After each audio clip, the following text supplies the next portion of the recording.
Raise your right hand and then place your left hand on the Bible. You can look right there. Do you solemnly swear or affirm the evidence you're about to give the court in this case will be the truth, the whole truth, and nothing but the truth, so help you God? I do. Thank you. Just right there, watch your step. Could you just state your name and then spell your last name for the court? Donna Sue Soles, S-O-L-E-S. Now, Your Honor. Yes, ma'am. Thank you. Thank you for coming in today, Ms. Soles. You don't have to give us your address, but do you live in Horry County in this general area? Yes, ma'am. And do you have family in the area?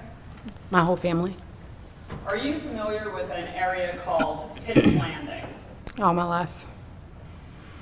And I'm going to show you what's been admitted as State's Exhibit 51. And just a minute on that. Do you recognize that area? Yes, Is that the Pitt's Landing area? yes. Your Honor, at this time I'd ask that this be published to the jury. And what exhibit? 51, Your Honor. All right.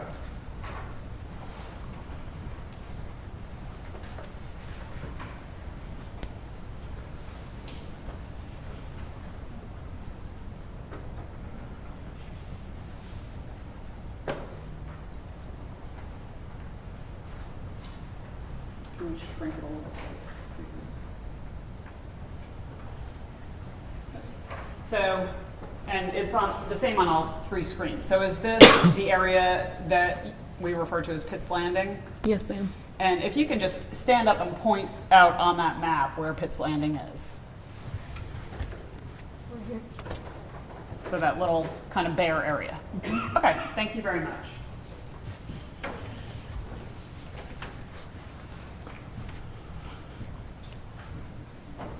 Do you recall going to that area the night of November 7th of 2020 into November 8th? I do. And what was it about that date that makes it, what's the first thing about that date that makes it stick out in your mind? My grandma passed away that day, and we went to the funeral. And, well, we always go catfishing down there, like, since we were kids.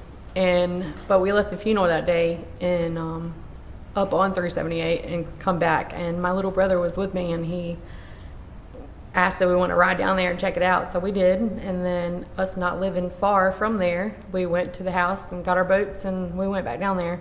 Just kind of clear heads for today.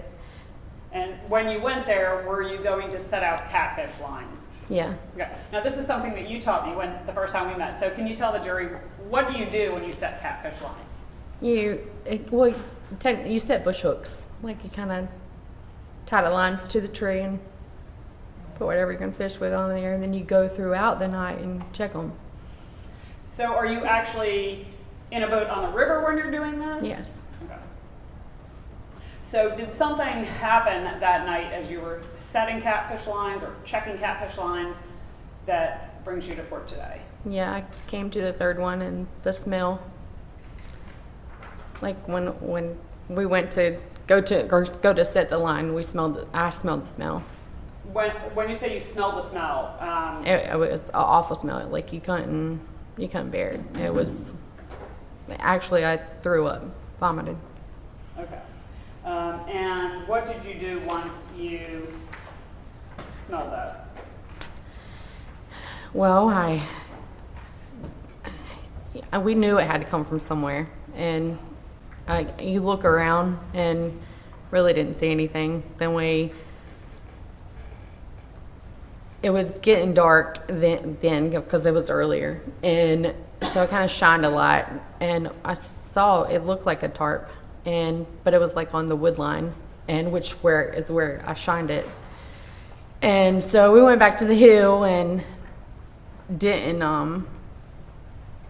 we didn't mess with that one. I went back to the hill, and I told Ronald, I said, and Ronald's my little brother, and I said, there's something about that that's not right. Like, I know it's a smell I've never smelled in my life. And I've done a lot of fishing, a lot of hunting in my life, and it's any kind of animal I've ever smelled, it's nothing like it. It had no comparison.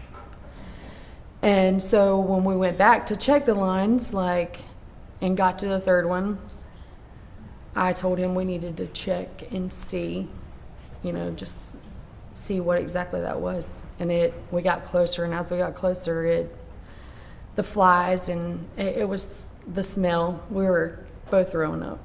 And so we went on to it, got kind of close up to it, and Kaylee, which was my little brother's girlfriend, she was in the boat with us. And it was her first time catfishing. And so before we went there, my friend Jamie was on his other boat, which was my best friend's husband now. So we got Jamie to come, and Kaylee got on the boat with her before we went back over there to check out and see what it was. So let me just stop you there for just 1 second. And Your Honor, I neglected one exhibit that I believe will be admitted without objection. State's Exhibit 48. Any objection? I don't believe so. At least they might. Sorry, Your Honor, no objection. All right, State's Exhibit 48, admitted in evidence. I'm showing you State's Exhibit 48. Is that what you first saw? Yes. Okay. Your Honor, I would ask that State's Exhibit 48 be admitted, and it's admitted, that it be published to the jury. All right.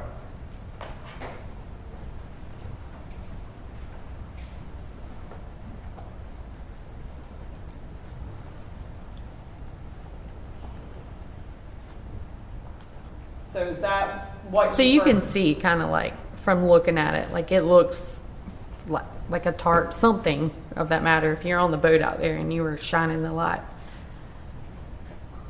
And then, Your Honor, I would ask that. And the smell to go along with it, like you kind of knew that's where it had to be coming from. So I told Jamie to come and like let her on the boat. And then I was scared too, to be honest with you. And like the water never scares me. But when I saw that and the smell, like I knew it was something that couldn't have been right. So did you guys get closer? Yes. Okay, And Your Honor, I would then ask that State's Exhibit 49, which has already been admitted, be published. All right.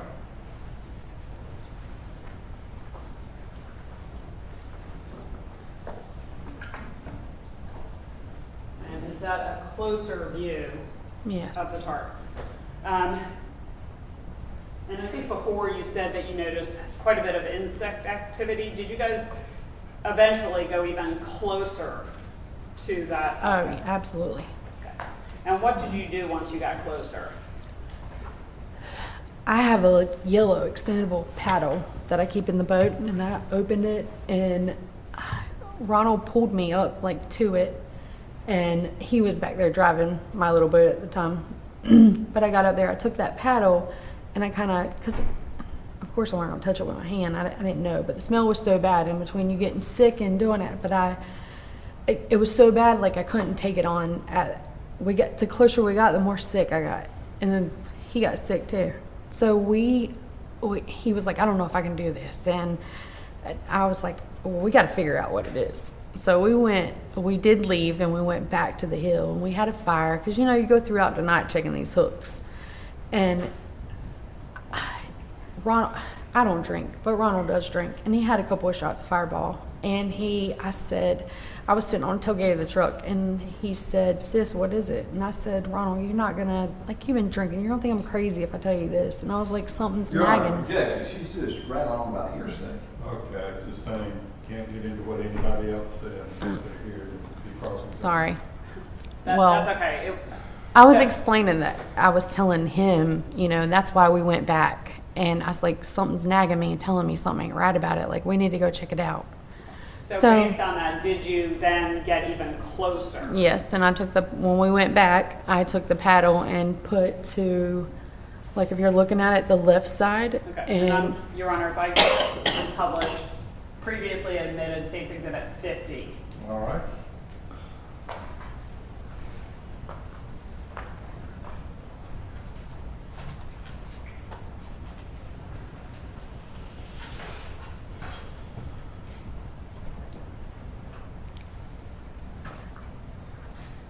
Mm. And so did you get that close? Yes.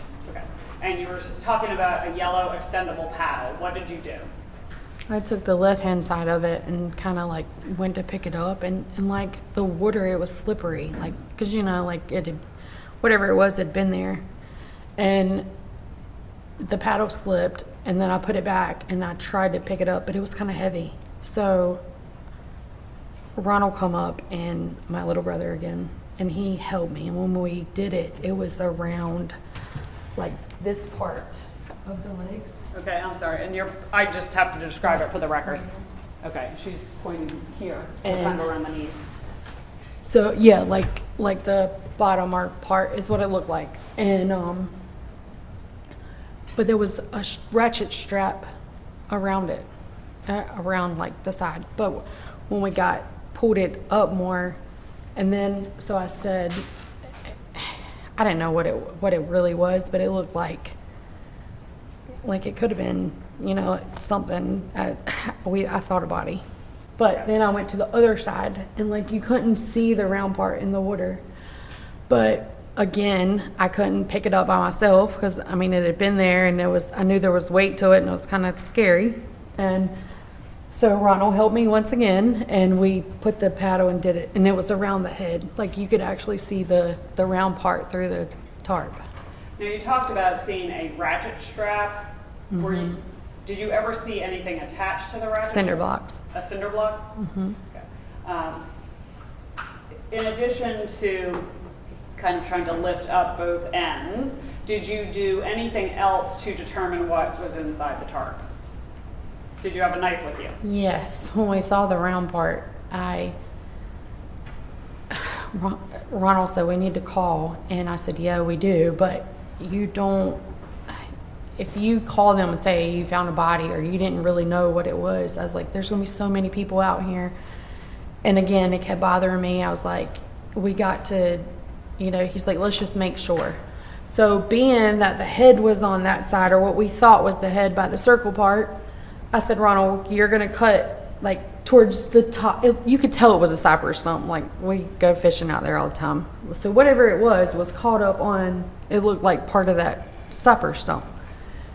And he made the first slot, and you could, like the paddle and the light from the one I had a light on my head, it kind of looked like the jeans in the maybe muscle, like.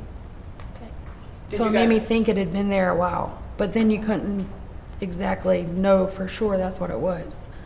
Did you cut another spot on Yes, the tarp? on up. I said, don't cut, like, we're not going to cut like closer to the head, like, because you don't want to see that. Like, that's enough to live with. And you could see like the shirt and like the rib cage. Okay.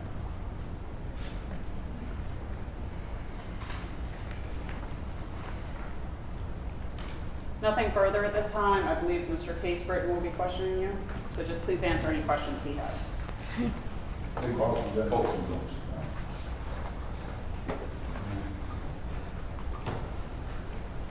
I'm so sorry that you had to be the one that someone pulled this out. I'm actually sorry about your funeral early that afternoon. You said that you were out there early evening? Yeah, well, catfishing, you set lines like an hour before dark.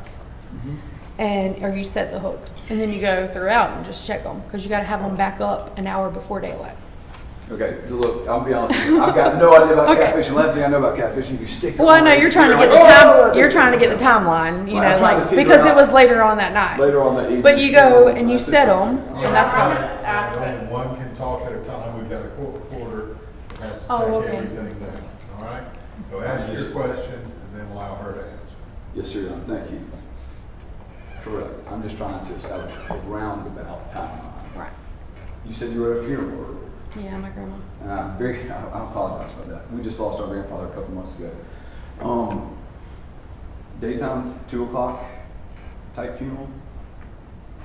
Yeah, it was earlier that day. Earlier that day, okay. So y'all are going around and, did you say your son, your stepson? No, my little brother. Little brother, okay, I'm sorry. Just wanted to go clear his head, get out on the water. Well, we always go catfishing down there, Yeah, and it's like an every other weekend thing. And on the way back, we was like, let's go down there and check it out and see how the water is. And then we had buried grandma, so it was like, that's perfect time. So we ran to the house. Like I said, we don't live far from there, so we hooked to the boats and went back. Great place to get out, clear your head on the water. Do you have firsthand knowledge how that tarp got there? No. No further questions, Your Honor. All right, Gregory Rice? No, Your Honor, I would ask that Ms. Soles be released from her subpoena. Any objection? No, sir, Your Honor. All right, you're free to go. Thank you very much.